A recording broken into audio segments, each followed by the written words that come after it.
Hello and welcome. Today I'm going to be swapping the wheel bearing on my M100, the passenger side. Now, the symptoms that I have is, I think the best way to describe it is a whirring noise, but I can't really describe it to be blunt. And it's a noise that when I steer the car to the left with some speed and the weight shifts to the left, it gets louder. And if I shift it to the right, it doesn't really get quieter much, but there is a slight difference. And that, as I've been told, is a sign that it's the passenger side, or the one on the left.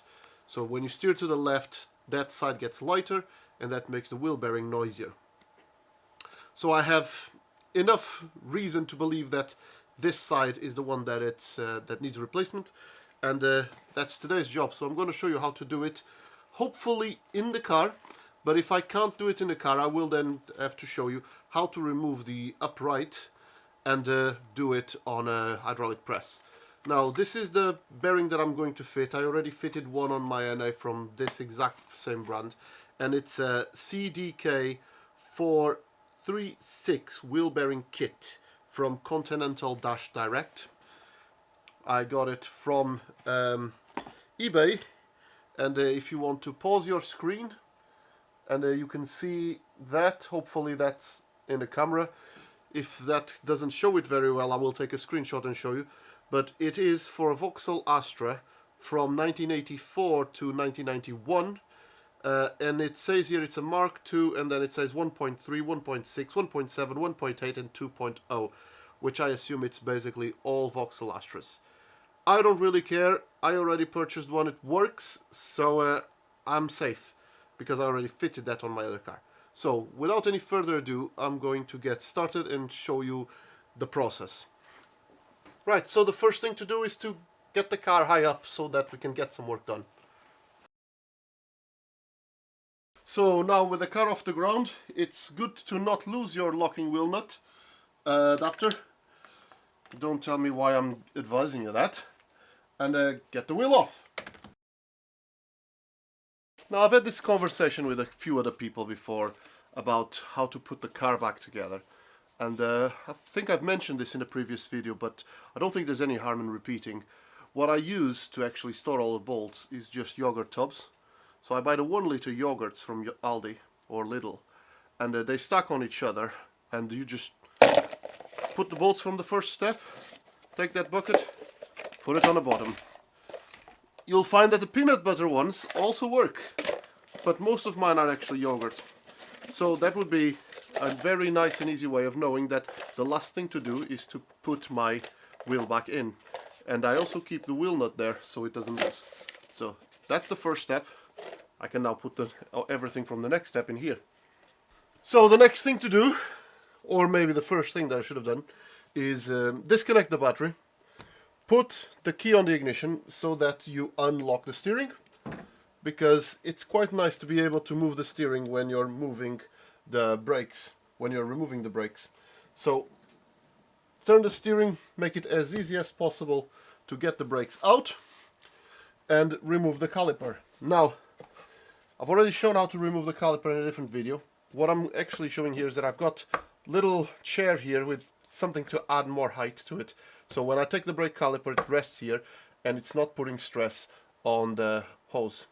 So let's get that done and move on.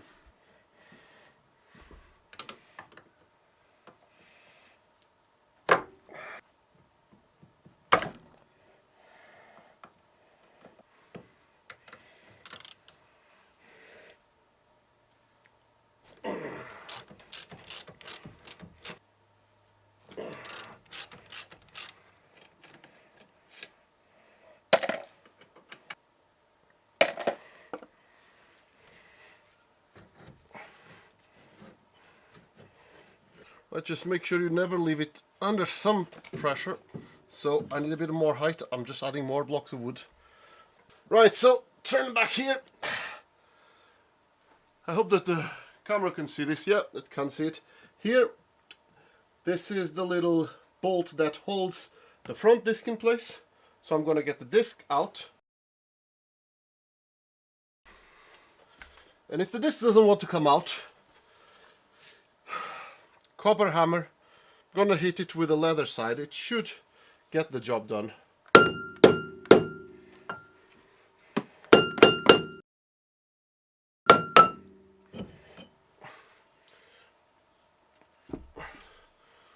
Right, so we're getting very, very close now.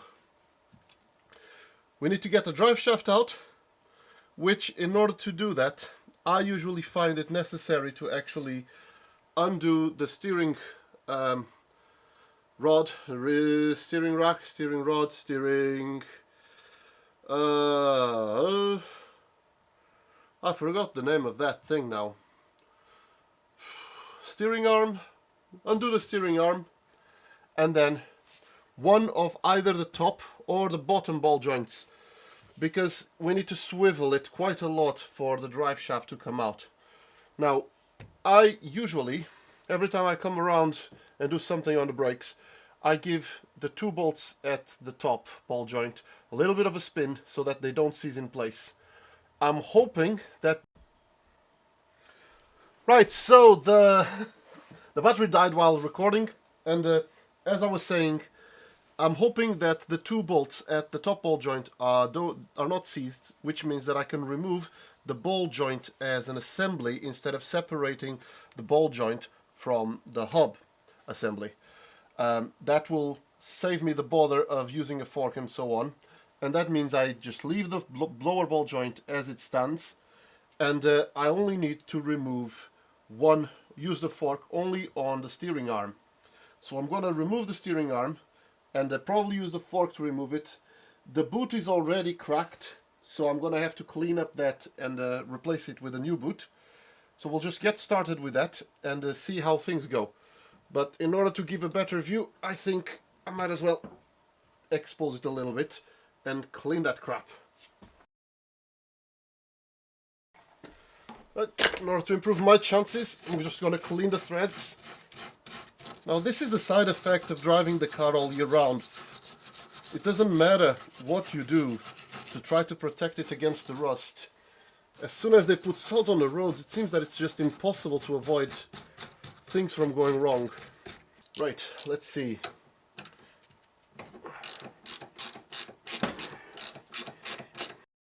So that's the nut most of the way out. And now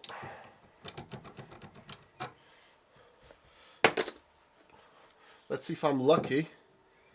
I am lucky today. That is really, really nice. I should have removed the nut all the way because now it's spinning. So, well, I think I have been extra lucky today because it's no longer spinning. I just need to give it a little tap down and it's out. Beautiful. Nut back in. Steering arm, not a problem anymore. Right, I'm gonna try the top ball joints. See if I'm lucky today. And I need probably a 13mm there.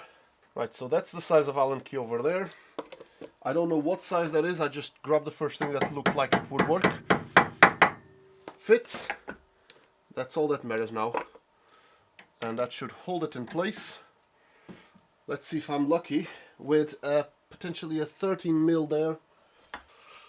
Let's see, 13mm. 13mm seems to work fine. Right, that's 13mm and the bolt is moving. So that's one that I'm not going to have a trouble with. If I don't have trouble with the other one, I'm going to be very lucky. Oh, look at that beauty. So this top ball joint will come out without any problems. All that I have to note now is how many shims I have on each side. So these have the hole pointed to the bottom apparently, which is probably not the way it's meant to be done, but I'm gonna have to live with that. So I have one shim to the back of the car and the spacer shim which does the camber caster or whatever it's called, it's pointing down. I need to readjust the alignment anyway, but this is just to bring it back roughly to where it started. So that's all the shims back in, bolts and so on.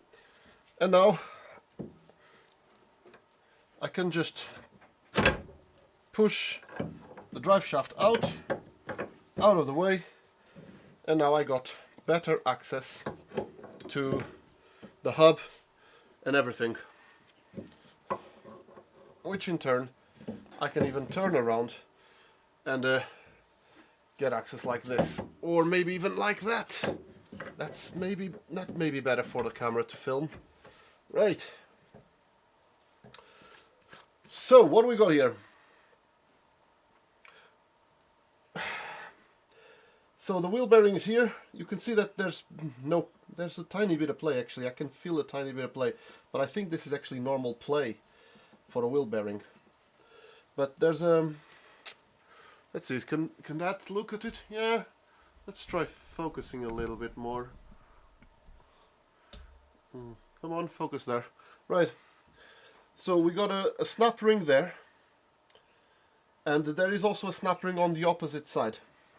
What I need to do is press the inside in that direction, and then I want to press the outside of the bearing in this direction. And I do have a hole in the middle, so I can try to use some stuff to do it. But what I'm actually seeing right now is that I have nowhere to hold this while pushing. So I'm going to try using a hammer and see if I can snap the inside out. If I'm not lucky, I'll then have to undo the bottom ball joint nut, which is trivial at this point, and then take it to a press. So let's see if I'm lucky with this in situ or not.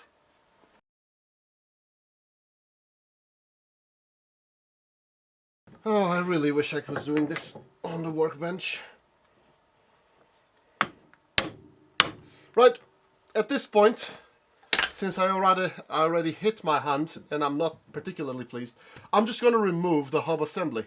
It's only one more nut, and it should be a fairly straightforward one. I'm going to most likely have to use the fork to separate the lower ball joint from the hub assembly, but this is just something that I am much happier to do than to hit my finger again. And now I just need to separate the two, which is usually a fork situation. So I'm just going to go for the fork, and hopefully I'm not going to damage the boot.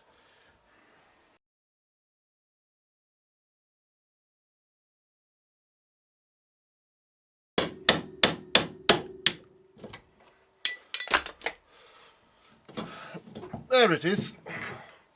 Hub assembly out. This time with the top ball joint included, so that that won't be damaged. Unfortunately, as usual, hopefully you can even see that. Oh, I should have zoomed out. I forgot to zoom out. Anyway, I now have the boot of the lower ball joint knackered, as well as the boot from the steering arm. So those will need to be done before I put everything back together. But now I can do this at the press, which means that I need to get in the car and go to the place where the press is.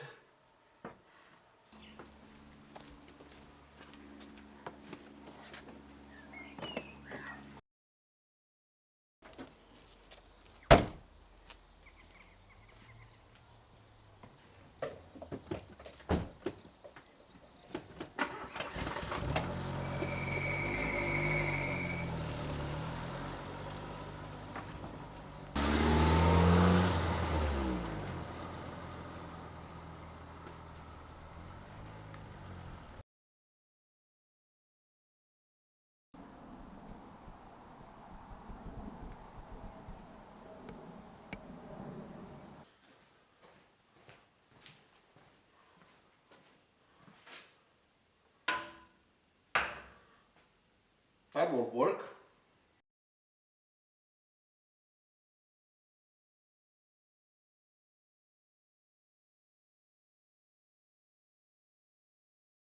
Right, so here I am at the press. As you can see, I've already aligned everything, and I have a 20-ton, 30-ton press. So all I have to do is find my socket, push the socket there, press down. That will come one out. Then I need to remove the circlip and push the bearing out. Right, that's the right size socket. Just going to put another socket, making it a spacer. And starting to pump.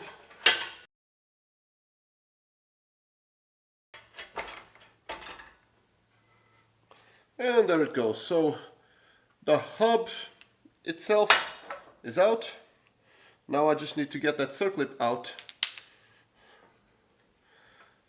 to get the bearing out. Right, getting the circlip out should be a trivial task, with hopefully these borrowed circlip pliers.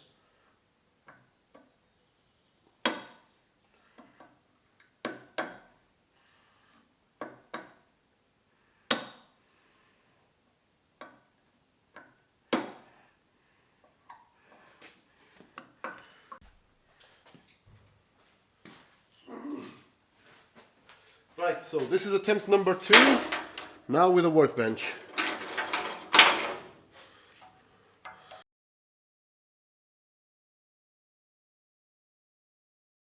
Right, that's the snap ring out. I should have just tried to not be gentle with it to start. Anyway, that's one side, which is all I need because I can just press from this side out. However, as you can see, there's a little bit of a bulge here, and that's all fine. That's part of the removal process. But I'm going to take this ring out so that I can then press the whole thing, and I need to reposition the camera to do that.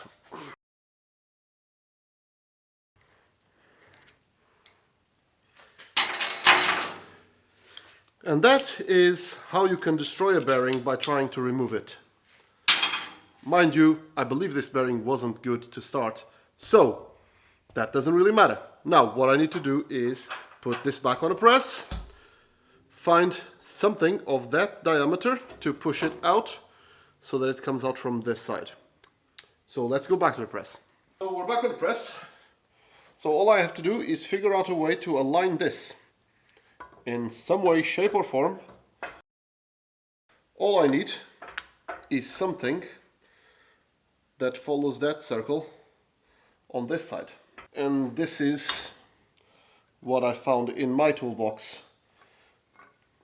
This actually is a little bit too small.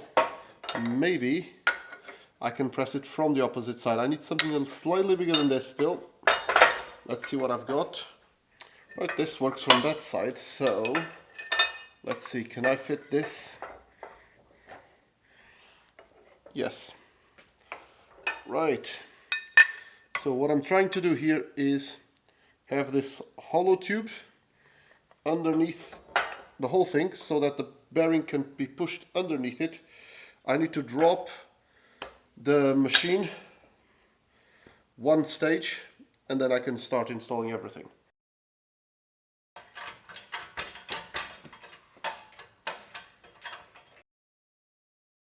And we got pressure. Right, this is increasing pressure stupidly, so I'm gonna just make sure that I got everything aligned. Right, I'm gonna double check with the new bearing that this is the exact same size. If this is too big, I'm gonna use a smaller die. So this is a new bearing. This is the die that I'm using. It is exactly the same size, so I'm not using the wrong die. So I just need to check underneath to make sure I'm not pushing against the hollow tube. Right, let's give that a try again. I'm at the extent that the press can't move anymore, so I need to push it up and I'll just put another spacer. I'm gonna put another spacer, I don't want to push too far down. There it is. Now all I have to do is just press a new one in. The process is pretty much the same, but in order to push the new one in, I'm gonna flip this and fit it from that side. Right, so my hands are a little bit cleaner now, and my plan is to push the hub in the bearing and then push the bearing with the hub in the car. No, I need to push the bearing onto the hub support and then the hub onto the bearing. It's going to be fun.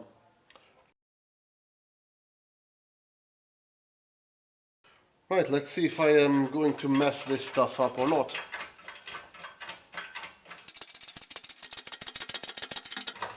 Well, that's going in without any effort, so it must be correctly aligned.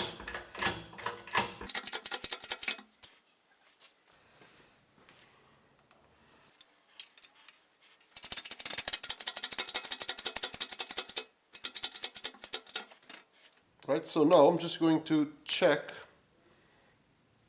is it at the alignment for the circlip or not? And once it gets to the point of the circlip, I'll stop.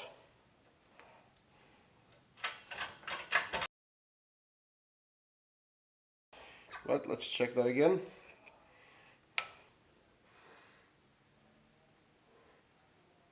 Right, I think that would be enough. Now let's check the other side.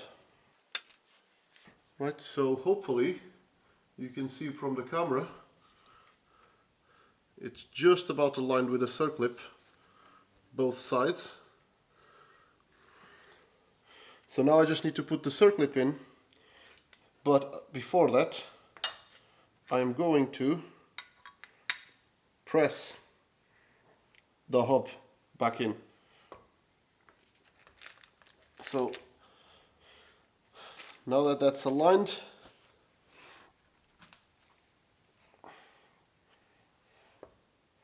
oh, I need to put this circlip first.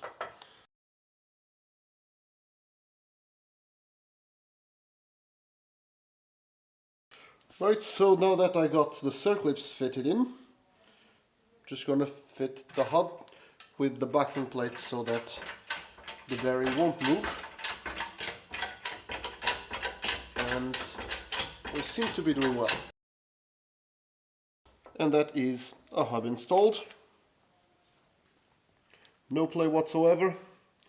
All I have to do is put the second circlip now. So we're going back on the bench press vise. We're going back to the vise now. Right, so we're back over the vise for the final bit of the assembly of the bearing, which is getting the second circlip. And yes, you can see that I'm not doing any treatment of the hub assembly. I am not doing a restoration here, I'm keeping a car on the road. Whoopsie. That's it. Now I got bearing moving, no wobbling at all. Let's see if I can show that there's no wobbling.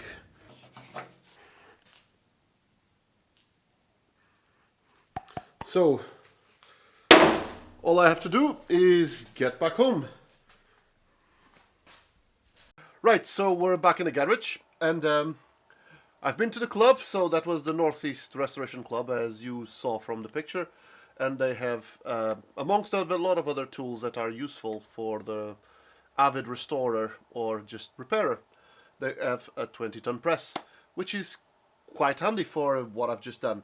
So I've got back and I've fixed up the two rubber boots. One of them was actually fine, it just wasn't clipped at the bottom correctly. So I had to clip that one at the bottom, and I put a new rubber boot on the lower ball joint. So all I have to do now is just put the whole assembly back in. I have a couple of wooden blocks over there, just keeping the drive shaft away from the lower ball joint while I was doing the work. So I just need to put those back. And the whole thing goes back in together, and I'll show you the process. Right, so here we have the hub. As you can see, there's no play at all, and there was a tiny bit of play previously. So, bottom, I'm just going to try to cram it there so that it holds itself down. Right, That's the two nuts, the two little washers. The car actually came with one, but I decided to put two because the nut was actually sinking down and you couldn't get good access to the nut. So I've used two, and hopefully you can see that is going well. So there is a chance that this nut will start spinning the whole thing. If that happens, we'll address that in a second, because the lower ball joint does have an Allen key at the very top end of its bolt. Right, I'm feeling a bit lazy.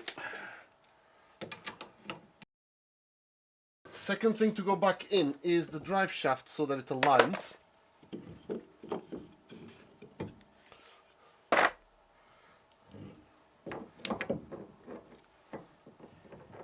This is the easiest way to get it back in.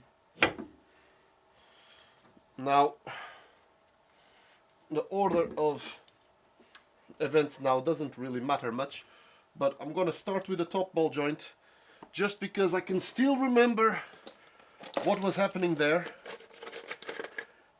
Right, actually I'm just going to thread the hub nut by hand so that the drive shaft doesn't run away. One shim to the back of the car and all of the other shims to the front of the car, and these shims are with a little indentation down, which I actually believe it's incorrect, but it doesn't really matter because I will be doing a full suspension alignment at some point in the future. So the long bolt goes in the back. There it is. Right, so the little indentation down. Just gonna thread the bolt all the way through first and then put the spacers. I just need to tilt the whole thing back a little bit. There we go. Now it fits and it's gone all the way through.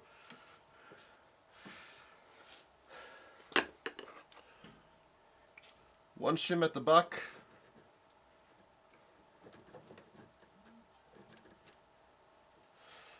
All of the other shims at the front. I probably should grease all of these,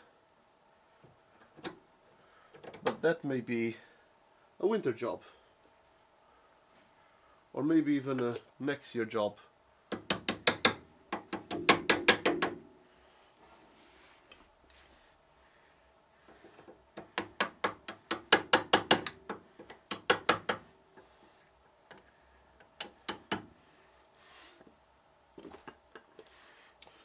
There they are. So the front one takes a small washer, the back one takes the shim, which must have felt on the floor. Yeah, there it is. Which is pointing down, which seems very wrong to me, but I am not in the process of adjusting the suspension right now. I'm in the process of getting my wheel bearing sorted. Washer, nuts. Just want to make it very clear once again, I will need to align the suspension in the future anyway. I am perfectly aware of that.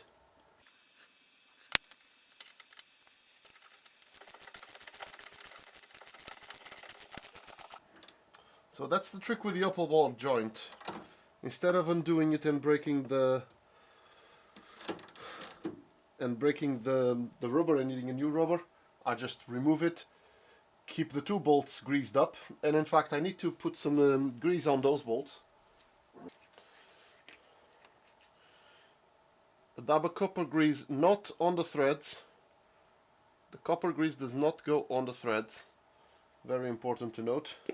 Copper grease goes along the shaft so that it stays in contact with the ball joint.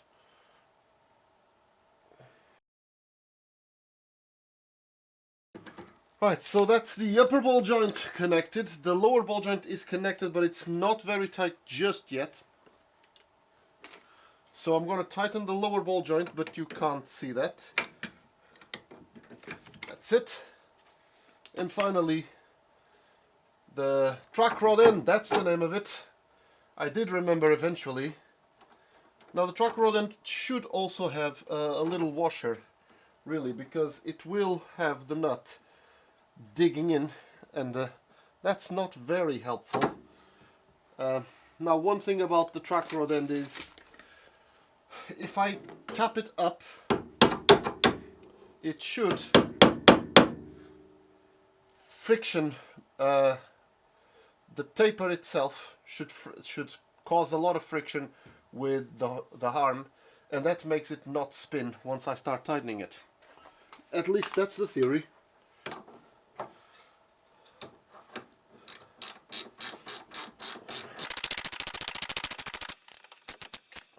So that's the track rod end assigned. Now, the final bit is just to put the brake back in. I'm going to clean this a little bit and put brake copper grease around it, so that what you saw earlier with trying to remove the disc doesn't happen again. So I'm going to grab the drill and get started with that.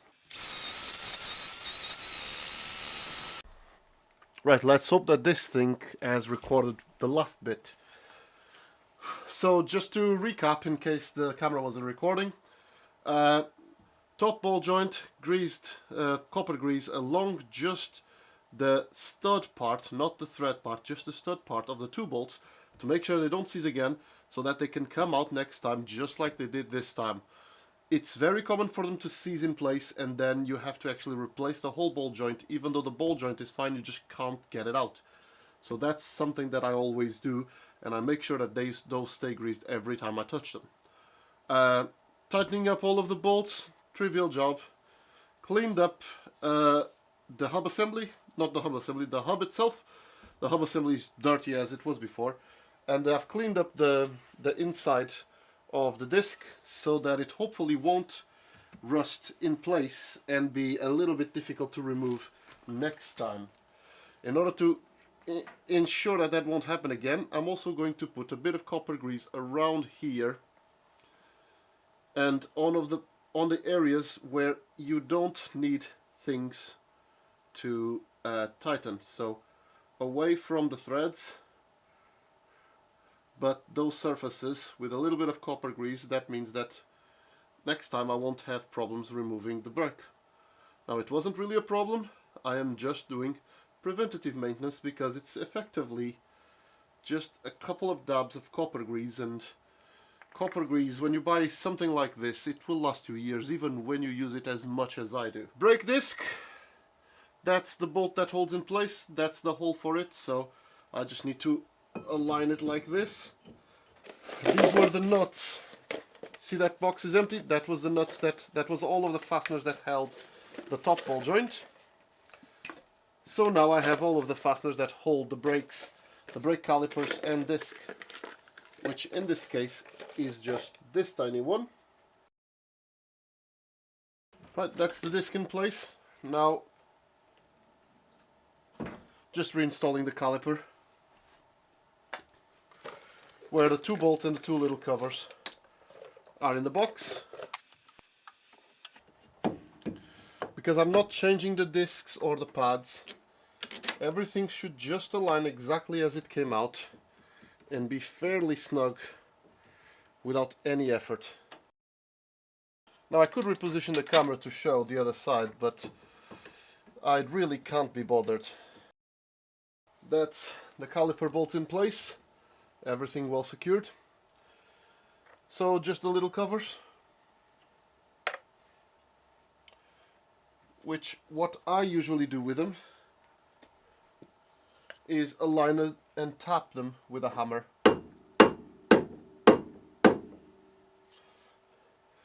And you can visually check or just feel by hand if there's a gap. If there's no gap, it's definitely going to be well seated.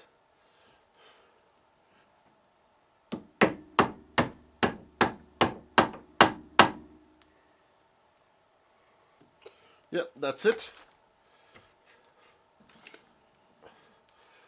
And the final thing now is to put the wheels back on, take a car for a spin, and check if my diagnosis or half diagnosis was correct. So I don't think there's any point on showing you how to put the wheels back on. Thanks for watching, and I'll see you in the next video.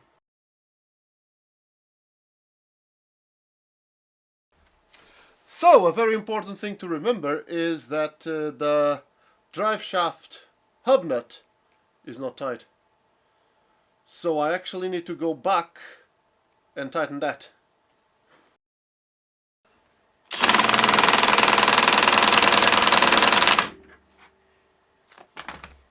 And don't forget to lock it in place.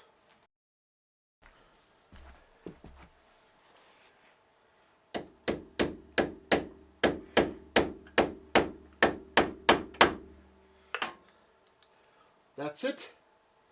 That's locked in place now. So now I can actually fit the wheel back in.